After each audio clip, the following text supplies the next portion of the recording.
अस्सलाम वालेकुम and welcome to CSSPMS guide. Viewers, जैसा कि आपको पता है असिस्टेंट रजिस्ट्रार कोऑपरेटिव सोसाइटीज़ की सीट्स अनाउंस हो चुकी हैं। ये टोटल 17 सीट्स हैं जिसमें 16 सीट्स ओपन मेरिट की हैं और एक सीट रिजर्व्ड है मिनॉरिटी कोटा के लिए। तो इस हवाले से अक्सर लोग पूछ रहे हैं कि इसकी तैयारी किस तरह की जाए, कौन कौन से एरियाज को कवर करना ज़रूरी है और ख़ास कर जो पेपर है हिस्ट्री ऑफ कोऑपरेटिव मूवमेंट का उसको कैसे कवर किया जाए। तो अभी हम इस वीडियो में इस पेपर जो एग्ज़ाम है असिस्टेंट रजिस्ट्रार कोऑपरेटिव सोसाइटीज़ का उसके सारे पेपर्स को देखेंगे, सिलेबस को देखेंगे और फिर इनकी तैयारी किस तरह करनी है, ये चीज़ें सारी हम इस वीडियो में देखेंगे। तो सबसे पहले देखा जाए तो इसके 4 पेपर होंगे जिसमें इंग्लिश एसे एंड कंपोजिशन का पेपर है, दूसरे नंबर पे उर्दू एसे एंड कंपोजिशन का पेपर है और इसके बाद इस्लामिक स्टडीज़, पाक स्टडीज़, जनरल नॉलेज और कंप्यूटर साइंस के MCQs का पेपर है। और फिर चौथे नंबर पे जो पेपर है वो है history of cooperative movements and cooperatives today. तो ये जो आखिरी दोनों पेपर हैं ये MCQs बेस्ड होंगे और पहले दोनों पेपर सब्जेक्टिव होंगे। तो इसमें क्या क्या चीज़ें शामिल होंगी, इनकी तैयारी किस तरह करें कि हम इस एग्ज़ाम को पास कर सकें, क्योंकि इसमें इंडिविजुअल पेपर पास करना ज़रूरी है। हर पेपर में एटलीस्ट आपने 40 मार्क्स लेने हैं उस पेपर को क्वालिफाई करने के लिए और एग्रीगेट आपका 50% मार्क्स होने चाहिए, यानी आउट ऑफ 400 मार्क्स आपको 200 मार्क्स लेना ज़रूरी है, एग्रीगेट बनाना ज़रूरी है, तब आप रिटन एग्ज़ाम क्वालिफाई करेंगे। इसके बाद 200 नंबर का साइकोलॉजिकल और वाइवा होगा। तो सबसे पहले चलते हैं हम इंग्लिश के पेपर की तरफ, जो कि पहला पेपर होगा सब्जेक्टिव नेचर का होगा। इसमें सबसे पहले जो कुछ चीज़ें जो शोर पेपर में होंगी, जैसे इंग्लिश ऐसे है वो 50 नंबर का या 45 का हो सकता है या 40 का हो सकता है। पहले तो 50 का होता था लेकिन अब थोड़ा सा उन्होंने चेंज कर दिया, कुछ दूसरे पोर्शन को के नंबर बढ़ा दिए, तो ये 45 का भी हो सकता है, 50 का भी हो सकता है या 40 नंबर का भी हो सकता है। ज़्यादा चांसेस यही है कि 50 नंबर का इंग्लिश ऐसे होगा। 4 टॉपिक्स होंगे, आपने उनमें से किसी एक पे ऐसे लिखना है। सेम ऐसे उसी तरह लिखना है जैसे आप CSS या PMS में ऐसे लिखते हैं, आउटलाइन बनानी है और ऐसे लिखना है। तो लेकिन ये है कि थोड़ा सा उससे ये छोटा ऐसे होगा क्योंकि टाइम शॉर्ट होगा। तो इसके लिए ज़रूरी है कि आप ऐसे की प्रैक्टिस करें, ऐसे लिख के किसी को चेक करवाएं, तभी आप जाके ऐसे लिख सकते हैं, क्योंकि मेजर पोर्शन इंग्लिश के सिलेबस का ऐसे है, तो ऐसे पे खास फोकस करने की ज़रूरत है।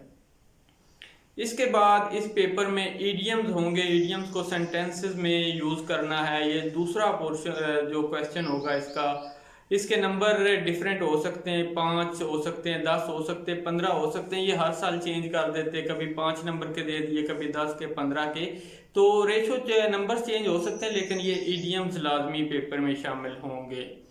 ईडियम्स के बाद जो नेक्स्ट चीज़ पेपर में शामिल होगी या तो वो कंपोजिशन होगी जो कि पैराग्राफ राइटिंग है। आपने कोई एक पैराग्राफ लिखना है, कोई टॉपिक दिया होगा, अनएम्प्लॉयमेंट, ग्लोबल वार्मिंग, कोई भी आ सकता है, उस पर आपने वुमेन एम्पावरमेंट कोई एक पैराग्राफ लिखना है। या अगर पैराग्राफ नहीं है तो प्रेसी होगी, आपने प्रेसी बनानी है, एक पैराग्राफ दिया होगा उसकी प्रेसी बनानी है और टाइटल सजेस्ट करना है। ये 3 चीज़ें होंगी इसमें मस्ट। और इसके बाद जो नेक्स्ट होगा वो होगा ट्रांसलेशन, उर्दू से इंग्लिश में ट्रांसलेट करना आपने पैराग्राफ को। अब इसमें भी या तो ट्रांसलेशन हो सकती है या लेटर हो सकता है या एप्लीकेशन हो सकता है, ये चीज़ें वो चेंज कर सकते हैं। ट्रांसलेशन भी दे सकते हैं, लेटर भी दे सकते हैं, एप्लीकेशन भी दे सकते हैं। तो आपकी इन सब की प्रैक्टिस होनी चाहिए। आपको पता हो ट्रांसलेशन कैसे करनी है, आपको पता हो लेटर कैसे लिखना है या एप्लीकेशन कैसे लिखनी है, तो ये चीज़ें हो सकती हैं, इसको आपने प्रैक्टिस करके प्रिपेयर करना है। और इसके बाद इसमें जो चीज़ शामिल होती है वो है करेक्शन ऑफ मिस्टेक्स। कुछ सेंटेंस दिए होते हैं, उसमें मिस्टेक होती है, आपने उसको रीराइट करना होता है, ठीक करके लिखना होता है, करेक्ट करके लिखना होता है।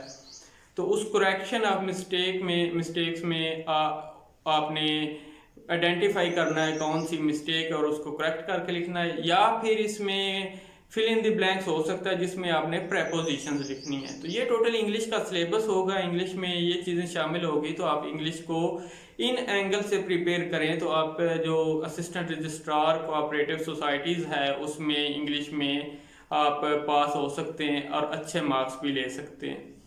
अब इसमें जो हमारे पास दूसरा पेपर है वो है उर्दू एसे एंड कंपोजिशन का। सेम जिस तरह इंग्लिश एसे था इसी तरह उर्दू एसे 50 नंबर का हो सकता है, 45 का हो सकता है या 40 का हो सकता है। उर्दू ऐसे आपने लिखना है, किसी एक टॉपिक पे 4-5 टॉपिक्स दिए होंगे, उनमें से एक टॉपिक पे आपने ऐसे लिखना है। तो यहाँ भी ऐसे बड़ा ज़रूरी है क्योंकि यहाँ भी ज़्यादा मार्क्स ऐसे के पेपर के हैं। जब आप ऐसे लिखेंगे और अच्छा लिखेंगे तो आपके पास करने के चांस बढ़ जाते हैं। अब ऐसे के बाद जो नेक्स्ट चीज़ इसमें शामिल होगी उर्दू के पेपर में वो होगी मुहावरात का जुमलों में इस्तेमाल। मुहावरे दिए होंगे, जिस तरह मुहावरा है आड़े आना, इस तरह मुहावरे दिए होंगे, आपने उन मुहावरात को जुमलों में इस्तेमाल करना है। ये 10 नंबर के भी हो सकते हैं, 15 के भी हो सकते हैं, मुख्तलिफ रेशो होती है, हर साल थोड़ा सा इसको वो चेंज कर देते हैं। फिर इसमें तलखीस होगी, आपने पैराग्राफ दिया होगा उसकी तलखीस करनी है। जैसे उर्दू में बताया है कि वहाँ पे, इंग्लिश में बताया है कि वहाँ पे आपके पास होगा प्रेसी, इसी तरह इधर तलखीस होगी उर्दू के पेपर में। और तलखीस के बाद जो नेक्स्ट चीज़ इसमें शामिल होगी वो या तो हो सकता है कोई खत लिखना है किसी को, या कोई एप्लीकेशन दरख्वास्त लिखनी है किसी को, ये हो सकता है, या फिर ट्रांसलेशन हो सकती है। इंग्लिश का पैराग्राफ दिया होगा उसकी आपने उर्दू में ट्रांसलेशन करनी है। इंग्लिश के पेपर में उर्दू का पैरा होता है, उसकी इंग्लिश में ट्रांसलेशन करनी है, और उर्दू के पेपर में इंग्लिश का पैराग्राफ दिया होता है और आपने उसकी उर्दू में ट्रांसलेशन करनी है। और इसका जो आखिरी पोर्शन है वो होता है जुमलों की दुरुस्ती। जुमले में गलतियां होंगी, जिस तरह करेक्शन ऑफ मिस्टेक्स आपने उर्दू में किया है, इसी तरह इधर इंग्लिश में किया, यहाँ पे भी जुमलों की दुरुस्ती होगी।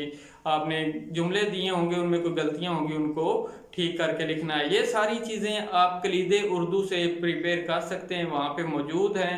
कलीदे उर्दू किताब ले लें और वहाँ से करें। सेम इंग्लिश के लिए आप to the point English grammar ले लें और रैन एंड मार्टन की ले लें ग्रामर की बुक, तो वहाँ से आप ये चीज़ें प्रिपेयर कर सकते हैं।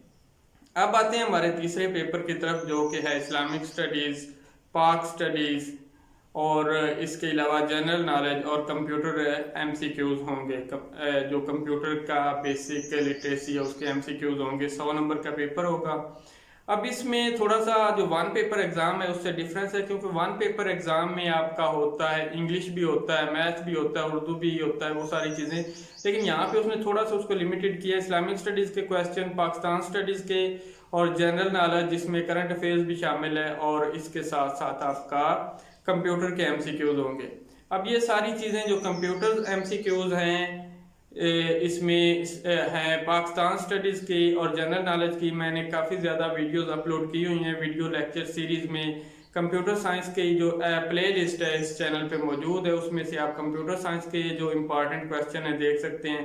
सेम जनरल नॉलेज और जनरल एबिलिटी की जो प्ले लिस्ट है वहाँ पे जनरल नॉलेज और जनरल एबिलिटी के हवाले से काफ़ी ज़्यादा चीज़ें मौजूद हैं। एक पूरी लेक्चर सीरीज़ है, आप वहाँ से पाकिस्तान स्टडीज़ के एमसीक्यूज़ भी देख सकते हैं और जनरल नॉलेज के एमसीक्यूज़ भी देख सकते हैं। करंट अफेयर्स के भी हैं और मैं अनकरीब नई वीडियोस करंट अफेयर्स पे भी शेयर कर दूंगा। अब आते हैं हमारा चौथा पेपर जो कि पिछले साल 2020 में जब असिस्टेंट रजिस्ट्रार का एग्ज़ाम हुआ तो ज़्यादातर लोग इसमें फेल हो गए, क्योंकि थोड़ा सा हट के आ गया था और थोड़ा सा मुश्किल पेपर था पिछले सालों की निस्बत। क्योंकि पिछले सालों में जो असिस्टेंट रजिस्ट्रार के एग्ज़ाम हुए उसमें तो बेसिक चीज़ें पूछी हुई थी कि इसका सेक्शन कौन सा है, अगर अपील करनी है तो कौन सा सेक्शन है, आर्बिट्रेशन के लिए कौन सा सेक्शन है, और इसके अलावा बाकी रजिस्ट्रेशन के लिए कौन सा सेक्शन है, रजिस्ट्रार की अपॉइंटमेंट के लिए कौन सा। सिंपल। लेकिन जो 2020 का पेपर था उसमें डीप जाके उसने पूछा है कि 59D किसको डील करता है, 67 सेक्शन किस चीज़ को डील करता है, थोड़ा सा आगे मुश्किल था। तो इस पेपर के 3 जो पोर्शन हैं वो आपने करने हैं। इस पेपर के 3 पोर्शन बनाने हैं। पहला पोर्शन होगा history of cooperatives and cooperative movement. History of cooperative movement में क्या आएगा, कोऑपरेटिव सोसाइटीज़ कब स्टार्ट हुई, इसमें पहली कोऑपरेटिव सोसाइटीज कौन सी थी, who's father of cooperatives, founder कौन था, इसमें इंटरनेशनल कोऑपरेटिव अलायंस जो है वो उसका हेडक्वार्टर किधर है, कोऑपरेटिव्स डे कब मनाया जाता है, और इसके अलावा जो चीज़ें होंगी कौन से कंट्रीज में कोऑपरेटिव सोसाइटीज ज़्यादा एक्टिव हैं, और फिर इसमें जो हमारा सब कॉन्टिनेंट है यहाँ पे कोऑपरेटिव सोसाइटीज कब आई, कौन कौन से एक्ट आए, और फिर जब पाकिस्तान बना तो उसमें कोऑपरेटिव सोसाइटीज किस तरह चली, जो पंजाब प्रोविंशियल कोऑपरेटिव बैंक है वो कब बना, और इससे रिलेटेड बाकी चीज़ें कि पंजाब में जो कोऑपरेटिव सोसाइटीज़ का चीज़ें हैं कब हुई, कब कोऑपरेटिव सोसाइटीज़ रजिस्ट्रेशन बैन हुई, और ये सारी चीज़ें इसमें शामिल होंगी। इसका दूसरा जो अहम पोर्शन है वो दो चीज़ें हैं उसमें, एक तो है कोऑपरेटिव सोसाइटीज़ एक्ट 1925 और दूसरा है कोऑपरेटिव सोसाइटीज रूल 1927। ज़्यादा जो आपका पोर्शन है वो इन दो में से आएगा इस पेपर का। एमसीक्यूज होंगे cooperative societies act, I think उसके 71 के करीब सेक्शन है, और इसी तरह रूल्स है शायद 55 या कितने टोटल रूल्स हैं, अभी मुझे एग्जैक्टली याद नहीं, लेकिन ये दोनों चीज़ें आपने सेक्शन वाइज करनी है और रूल को रूल वाइज आपने करना है, हर चीज़ आपके फिंगर टिप्स पे हो, तब इस पेपर में आप अच्छे मार्क्स ले सकते हैं। देखिए ये वो पेपर होगा कोऑपरेटिव सोसाइटीज़ वाला, और इसके बाद जो जीके वाला पेपर है ये आपका एग्रीगेट बनाएंगे। इनमें अगर आप अच्छे मार्क्स ले लेते हैं तो आप इन दोनों पेपर में एग्रीगेट बनाएंगे। हिस्ट्री ऑफ कोऑपरेटिव्स के हवाले से आपको मटेरियल मिल जाएगा, गूगल पे आप सर्च करें तो काफ़ी ज़्यादा चीज़ें आपको मिल जाएंगी, आप वहाँ से कर सकते हैं।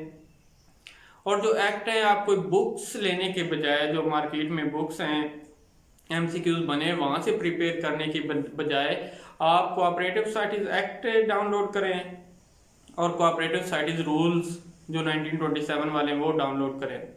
इन दोनों को सेक्शन वाइज पढ़ते जाएं, कौन कौन सी चीज़ें, रजिस्ट्रेशन किस सेक्शन में आती है और रजिस्ट्रेशन का तरीका क्या है, कोऑपरेटिव सोसाइटीज़ जो हैं हाउसिंग सोसाइटीज़ है या दूसरी हमारे पास आ जाती हैं एग्रीकल्चर सोसाइटी है, उसके लिए मिनिमम मेंबर्स कितने और कितने, उसकी रजिस्ट्रेशन फीस कितनी, ये सारी चीज़ें एक्ट में मेंशन है, ये चीज़ें सारी आपको पता होनी चाहिए, तब जाके आप इस पेपर में अच्छे मार्क्स ले सकेंगे।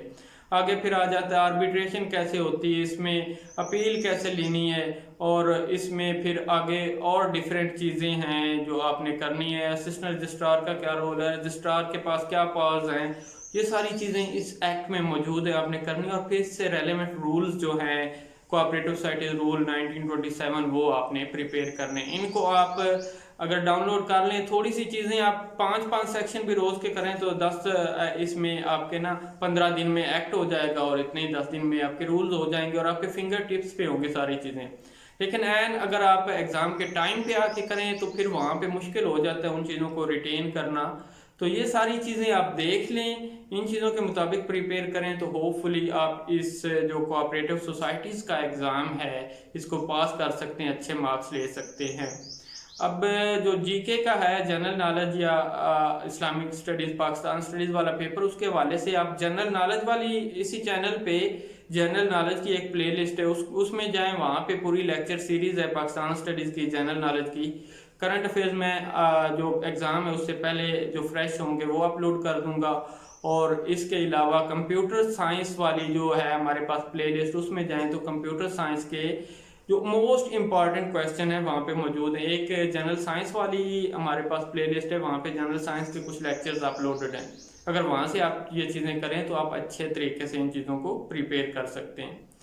मज़ीद आपका कोई क्वेश्चन होगा तो मैं उसको एड्रेस करूँगा, आप कमेंट बॉक्स में कमेंट कर सकते हैं। तो उम्मीद करता हूँ आपको ये वीडियो पसंद आएगी। वीडियो पसंद आई तो लाइक कर दें, दोस्तों के साथ शेयर करें। मिलते हैं नई वीडियो के साथ, तब तक के लिए अल्लाह हाफिज़ and thank you for watching the video.